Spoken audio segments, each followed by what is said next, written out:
buenas tardes. Hoy les vamos a presentar el capítulo de Mundos Imaginarios del libro Misterio, Emoción y Riesgo de Fernando Salazar.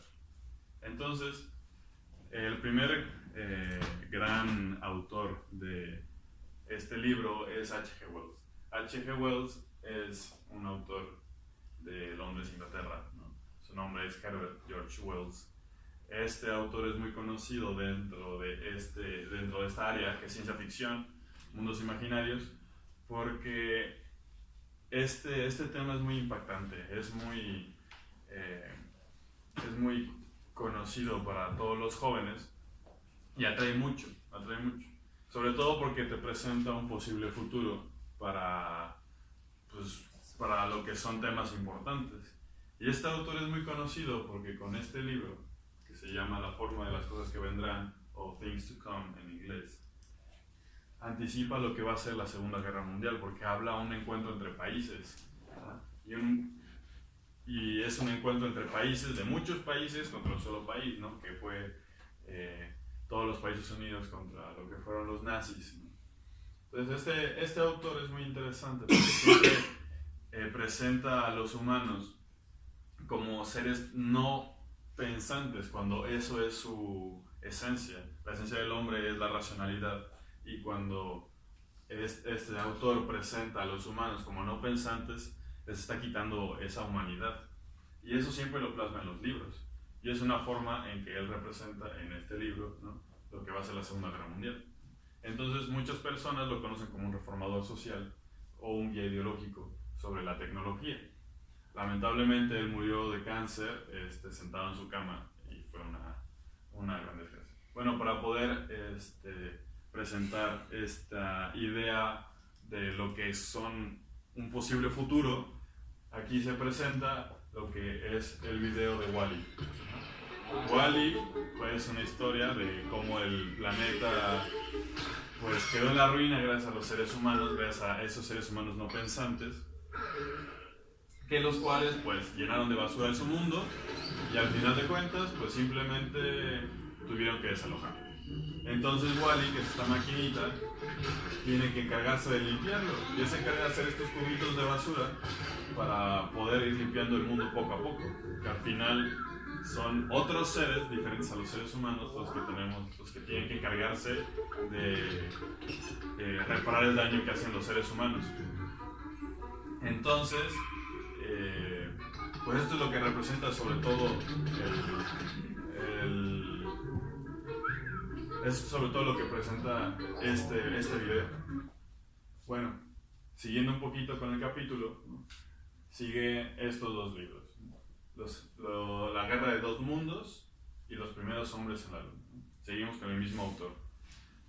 Entonces este primer libro, La Guerra de los Dos Mundos, es una metáfora un poco de mundo contra mundo, que es la metáfora entre país contra país.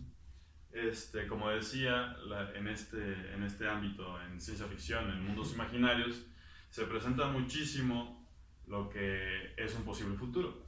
Y aquí se da el encuentro como una metáfora, ¿no?, de la guerra de los dos mundos, de mundo versus mundo, contra país.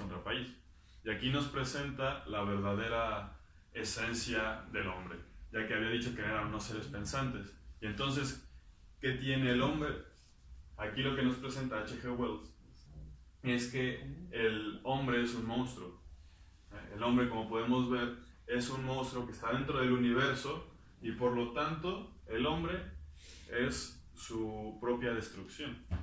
Es decir, el lobo del hombre es el propio hombre.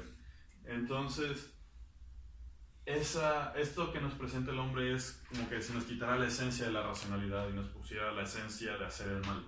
Así que la capacidad que tiene el hombre es la capacidad de hacer el mal y no otra cosa.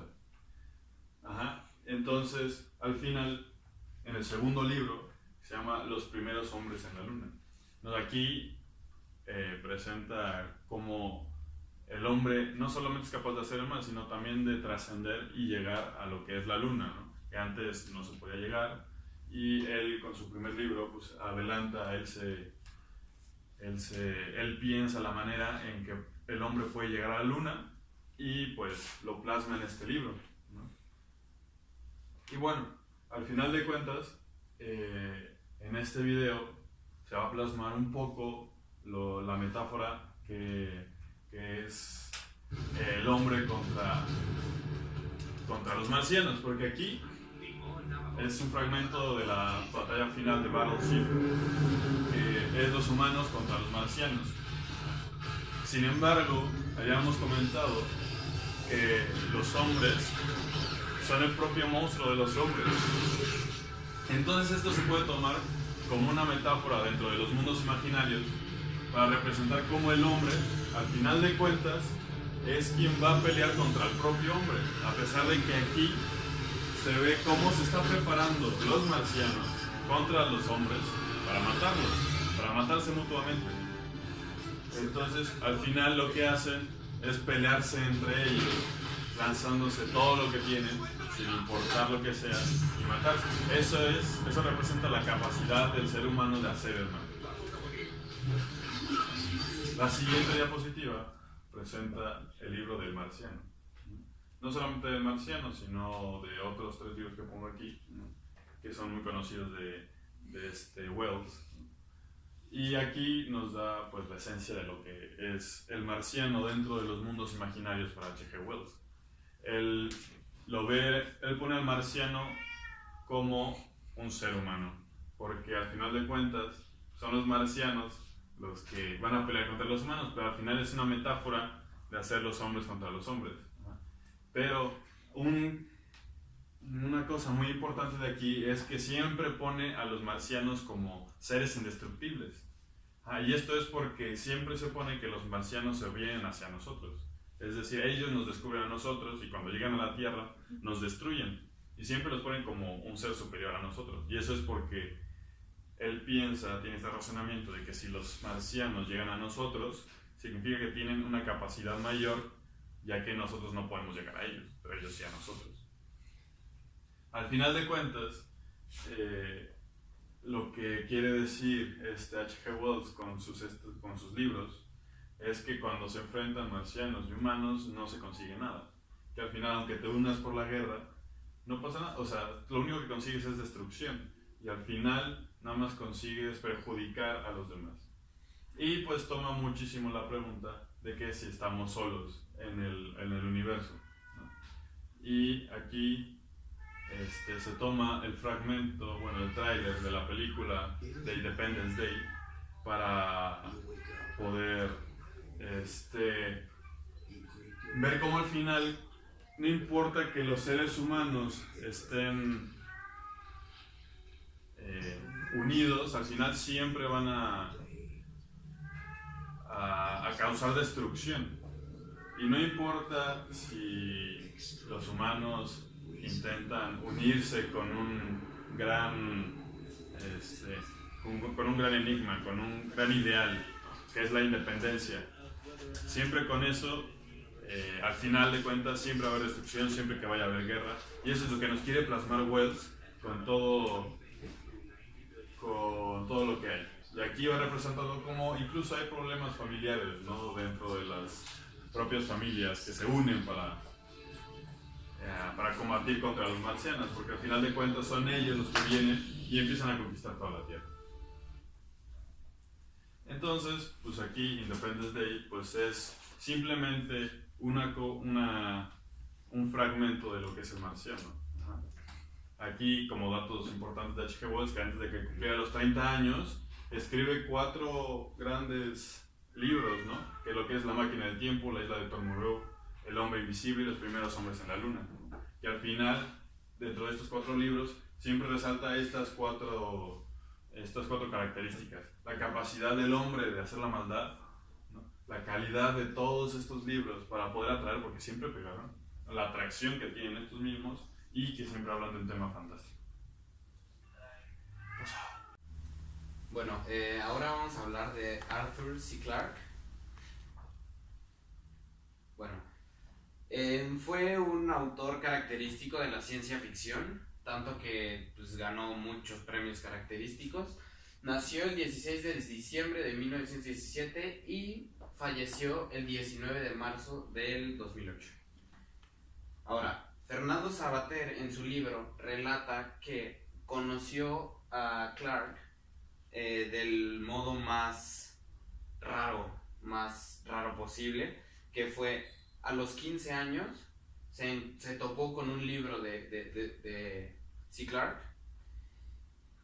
y relata que la mayor parte de la gente lo encontraba por recomendación porque es característico de la ciencia ficción, ¿no?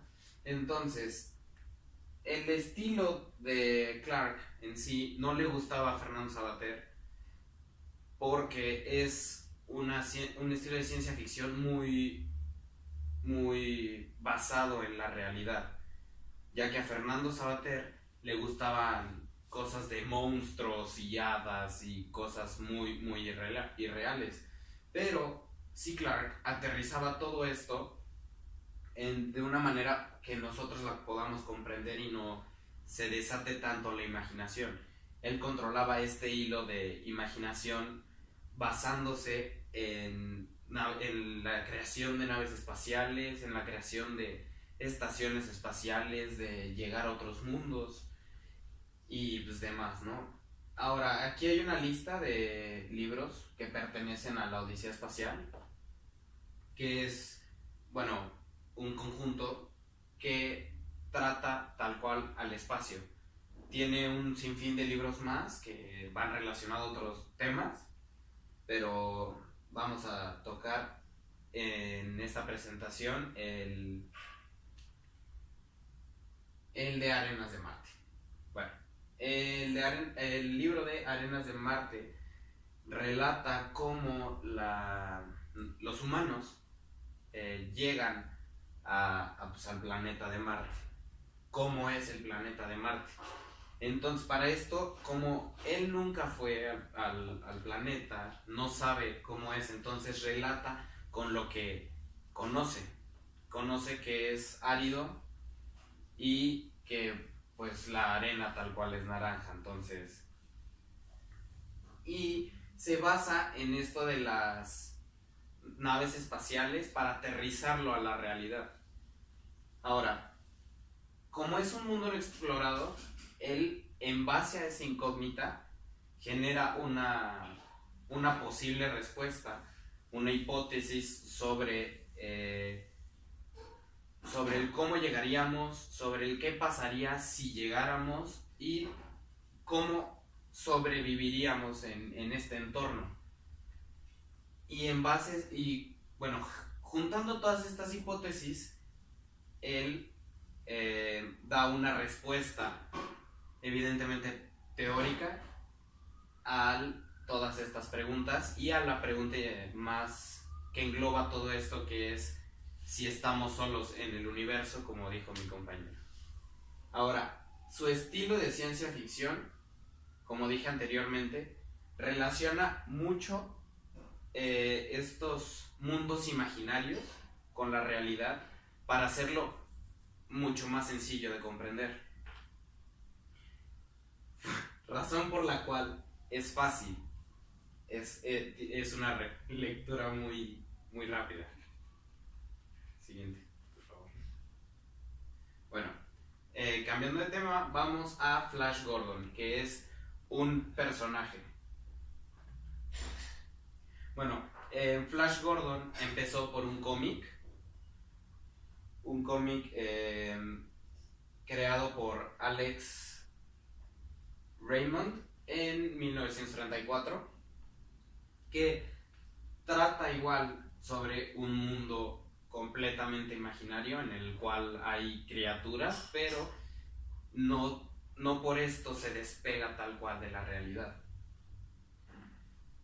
Empezó como un cómic para un periódico, pero después con ayuda de otras personas él logró llevarlo a la televisión. Siguiente. Bueno, este es un ejemplo de cómo empezó el cómic.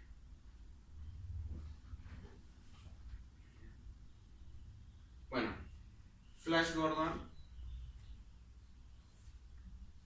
empezó en Estados Unidos y en Inglaterra, 1980, tal cual ya como un programa de televisión, una película ya en la pantalla grande, que relata la travesía de un superhéroe, si se puede decir así, a lo largo de un mundo imaginario creado en base a esta realidad.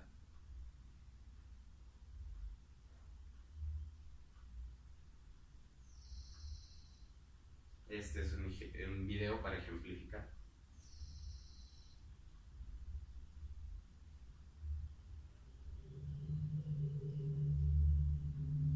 Titus, I'm bored.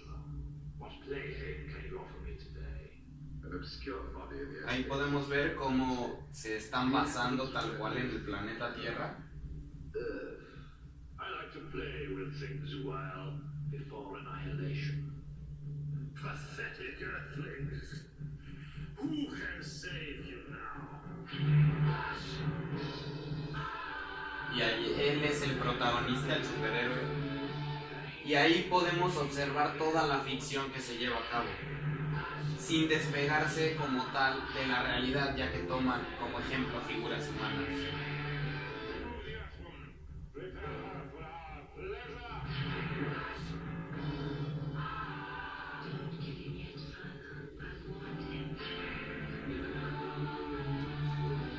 Ahí ya se despega completamente de la realidad, pero sigue siendo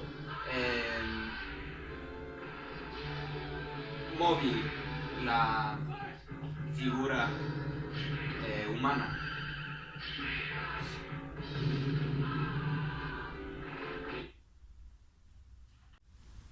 Bueno, y ahora, después de analizar todos los autores con mis compañeros, pues vamos a pasar a Tolkien.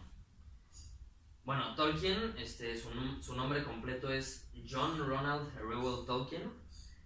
Fue un escritor sudafricano que nació en 1892 y bueno, murió en 1973 en Reino Unido.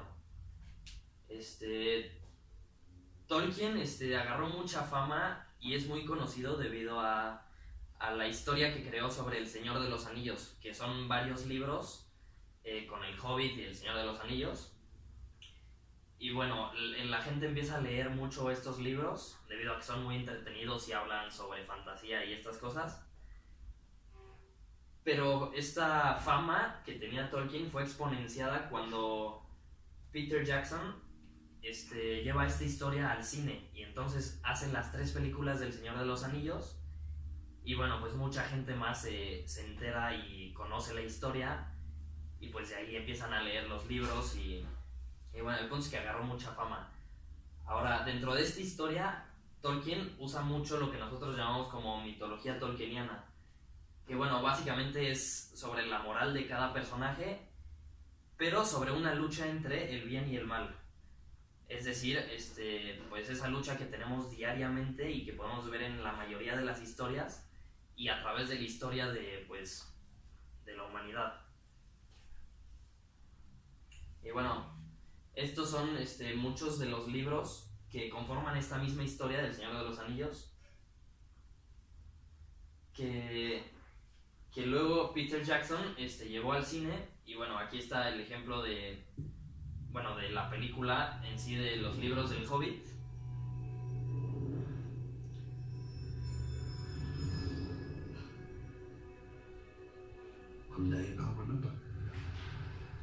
Y bueno, aquí podemos ver en sí la pelea entre el bien y el mal. Aquí podemos ver el dragón como el mal, que recordemos que el dragón estaba como posesionado por un tesoro muy grande que había en una montaña que todos querían. Entonces todos buscaban el tesoro y en lugar de dividirlo y bueno, hacer algo en sí productivo con él, pues el dragón lo quiere como ocultar para él solo. Y bueno, aquí podemos ver el tesoro y en sí todos los que defienden el tesoro, porque recordemos que también después los enanos, después de la muerte del dragón, pues entran a la montaña y también en lugar de dividir el tesoro y de cumplir las promesas que habían hecho con los otros pueblos, pues deciden quedárselo para ellos mismos. Y bueno, dentro de esta saga de libros del Señor de los Anillos, pues tenemos a un personaje del cual podemos hacer un análisis amplio. Y bueno, es Gollum o Sméagol, que puede ser llamado de los dos nombres. Y bueno, podemos ver que en el mundo en que vive Gollum, que es el mundo que Tolkien crea, es un mundo imaginario. Y esto se refiere a que también tiene criaturas no normales, como pueden ser los orcos, que parecieran ser monstruos, o tal vez los enanos, o los elfos, que son criaturas muy altas y muy inteligentes, o bien Gollum. Ahora, podemos ver que hay una tendencia hacia crear estos mundos. Es decir, no solo con los autores que ya vimos con mis compañeros y Tolkien en sí. Podemos encontrar mundos así también como en la historia de Star Wars, con también distintas criaturas que bueno, también tienen esa pelea con el bien y el mal, o a lo mejor en Nunca Jamás de Peter Pan, y así podríamos encontrar muchísimos ejemplos, porque es un tema que a la gente le encanta y del cual puedes echar a volar la creatividad y crear muchas cosas totalmente nuevas, porque justo de eso se trata, de algo extraño que la gente nunca ha visto. En cambio, si vieras otro tema como histórico, pues te tienes que agarrar de cosas que son reales y no le puedes en sí mover mucho. Y bueno, aquí con Gollum podemos analizar y podemos poner como si Gollum fuera el ser humano y el anillo fuera todo lo que puede corromper al ser humano. Bueno, en las películas podemos ver como Gollum, bueno, es por decir poseído por el anillo y se obsesiona con él a tal grado que pierde la razón y se convierte literalmente en otro, porque recordemos que tiene como distintas voces. Y bueno, tiende a hacer el mal porque él al principio ve el anillo y pues le encanta y lo quiere, y después pues vienen las consecuencias de este anillo que podemos representar. El anillo está representado más bien como por el dinero o el poder, que es todo aquello que corrompe al ser humano. Como aquí el anillo corrompió a Gollum y corrompe a todos porque todos quieren el anillo, pues a lo mejor el poder causa que quien lo quiera vaya por él con todo y genere mucha destrucción. Y bueno, en este video podemos ver cómo el anillo corrompe a todos y todos lo quieren, ya sea Sauron, que lo quiere para hacer el mal, o Gollum, que lo quiere nada más por capricho, o bien Frodo, que lo quiere para destruirlo y acabar con todos los problemas. Que bueno, claramente ahí es el lado bueno, por decir, la pelea del bien contra el mal. Entonces Frodo es el bien porque quiere destruirlo, y bueno, Sauron es claramente el mal porque quiere utilizar el poder del anillo para destruir. Entonces pongan mucha atención al video. Con el poder para esclavizar al mundo. Durante siglos se creyó perdido. Y ahora ha sido hallado. Está en un sitio secreto. Está a salvo. Este es el anillo único forjado por el señor oscuro Sauron. A Sauron le basta con él para cubrir todas las tierras con una segunda oscuridad. Lo está buscando. Todo su pensamiento está puesto en él. Nadie sabe que está aquí, ¿verdad? ¿Verdad, Gandalf?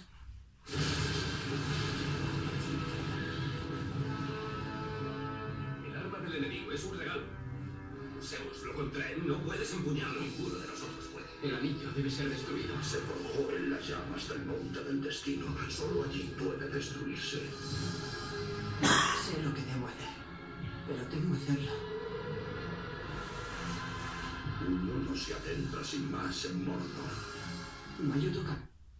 Y bueno, en el video podemos ver como todos quieren el anillo, pero como Sauron es el mal y como ya lo había dicho, Frodo es el bien, y vemos como Frodo tiene la misión de destruir el anillo. Pero sin embargo, el poder que conlleva el anillo y la corrupción que puede generar es tan grande que si vemos la película podemos encontrarnos con que Frodo en ocasiones duda si destruirlo o no, o si quedárselo, y lo debilita en muchas ocasiones. Y bueno, un ejemplo muy claro de esto, de la corrupción que genera el anillo, es Diggory, que en sí era un amigo de Gollum, pero al encontrar el anillo, los dos quieren el anillo, y bueno, la obsesión que tenía Gollum por el anillo pues provoca que mate a su propio amigo, ya que no puede renunciar al anillo, y pues encontramos la famosa frase de que era su precioso, o sea, y ahí podemos ver claramente cómo estaba obsesionado totalmente por ese anillo. Y bueno, claramente podemos ver cómo Gollum no tenía idea de la destrucción que ese anillo podía generar, porque en sí al principio él lo quería porque pues era un anillo y le causaba, porque era dorado, pero al final se da cuenta del poder que conlleva, y en las películas podemos ver cómo lo defiende con la vida, ¿no?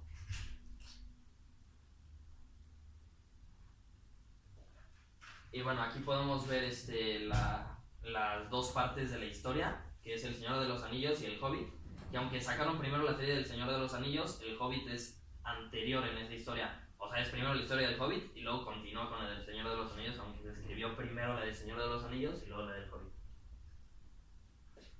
Y bueno, ahora con Kirli Jeskov, que es una persona que realiza por decir, un crítico un análisis más bien, específicamente de la película o del libro más bien, de La Revancha de los Orcos, que escribe Tolkien. Y bueno, aquí Jeskov nos dice que cada personaje es muy complejo dentro de sí. Es decir, que todos los grupos eran diferentes y hay una muy notable diferencia entre ellos. Podemos ver, por ejemplo, los elfos, que son muy inteligentes y, o sea, no solo físicamente, sino también mentalmente son totalmente diferentes todos.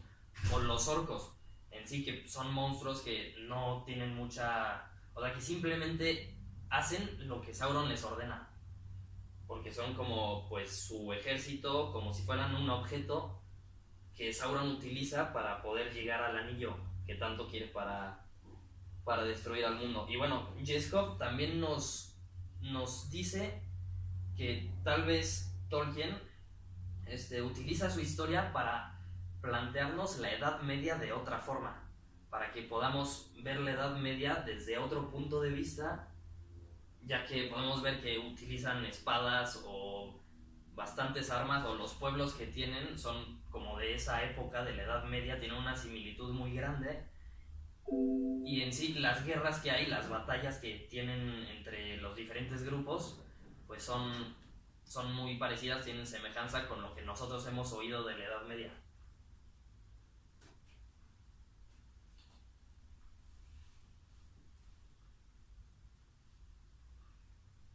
Y bueno, también nos plantea cómo podemos encontrarnos antípodas dentro del libro y la Edad Media. Es decir, que nos está presentando la Edad Media de una manera contraria, o bueno, de manera diferente a como era, ya que representa tal vez a los malos como si fueran monstruos, cuando en realidad no era así. Y bueno, nos pone esa comparación entre buenos y malos, porque también en la Edad Media nos encontrábamos con la gente que quería hacer el mal y con la gente que quería hacer el bien, o sea, más bien evitar que hicieran el mal. Bueno, pues vamos a seguir ahora con Harry Potter. Harry Potter es una serie de novelas fantásticas creada por la escritora Joanne J. Rowling, que es una escritora británica que, pues, como podemos ver en el título, creó una de las novelas más famosas a nivel mundial, llamada Harry Potter, que que según el libro de récord Guinness, pues ha sido la novela más leída en la historia. Entonces, la historia se centra en la lucha entre Harry Potter y Lord Voldemort, que es una lucha entre, pues sí, el bien y el mal. Y pues el malvado Lord Voldemort quiere pues matar a los, o sea, en un intento de matar a Harry, mató a los papás de Harry, pero hizo un intento fallido, lo cual pues Harry trató de, digamos que a lo largo de la novela trató de quitar esa profecía de que iba a morir al final. Entonces, sí. Bueno, pues la magia en sí en la novela es como el punto en donde se centra, debido a que, como podemos ver, es un mundo mágico en donde la magia pues tiene un papel muy importante debido a todo lo que la autora empezó a mezclar: monstruos, animales fantásticas, criaturas, hechizos, y todo esto, la combinación hizo un mundo que lo conocemos ahora como el universo de Harry Potter, y pues sí, eso es lo que ha creado el mundo mágico, lo que es la novela de Harry Potter. Bueno, para demostrar un poquito acerca de lo que es la magia en la novela de Harry Potter, vamos a mostrar un fragmento en donde podemos ver cómo Harry empieza a dar lecciones de magia a sus compañeros, para que puedan ver un poquito cómo la magia fue representada en la novela de forma más gráfica en lo que serían las películas que se hicieron también, a base a lo que fueron las novelas de Joanne Joe Rowling. Your controllers can only protect you for as long as you stay focused, so focus, Luna!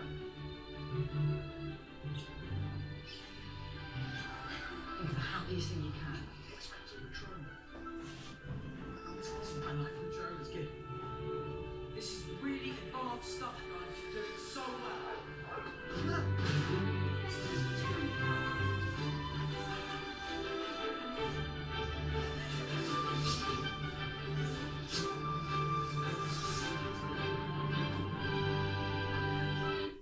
Como podemos ver ahí, más que nada fue Harry enseñando los hechizos, que los hechizos están muy presentes en la novela. Y pues ahorita vamos a hablar ahora del duelo que existe entre el bien y el mal, que siempre ha estado presente en el ser humano. Como podemos ver en la novela, en este caso, el duelo entre el bien y el mal es entre Harry y Lord Voldemort, que Lord Voldemort en este caso representa lo que sería el mal y Harry el bien. Entonces, las novelas, pues, esta novela nos da un claro ejemplo de cómo pues, constantemente a lo largo de todo lo que sería el libro, la serie de libros, podemos ver como siempre hay una lucha entre toda la forma, digamos que todos los hechiceros que son buenos y toda la magia, digamos, negra que tiene Lord Voldemort, que quiere, digamos, que apoderarse del mundo con toda esa maldad, que pues tiene cierta semejanza con lo que ocurre con nosotros, un duelo al día a día entre el bien y el mal que tenemos los seres humanos naturalmente. Entonces, pues sí, esa es la representación y ejemplificación que nos puede mostrar la novela de Harry Potter. Y aquí vamos a ver esa misma representación del bien y el mal, entre una lucha entre dos magos, el bueno, entre el bien y el mal. Aquí podemos ver la lucha perfecta.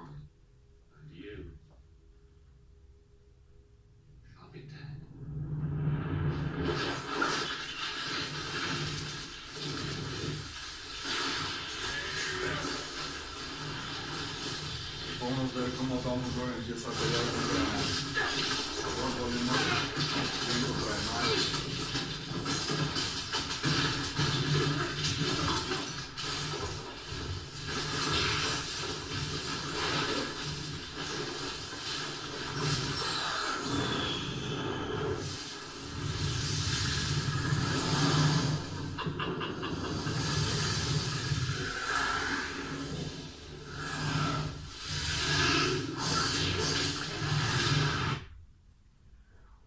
También vamos a hablar acerca de lo que es la saga de los libros que hizo Joanne Joe Rowling.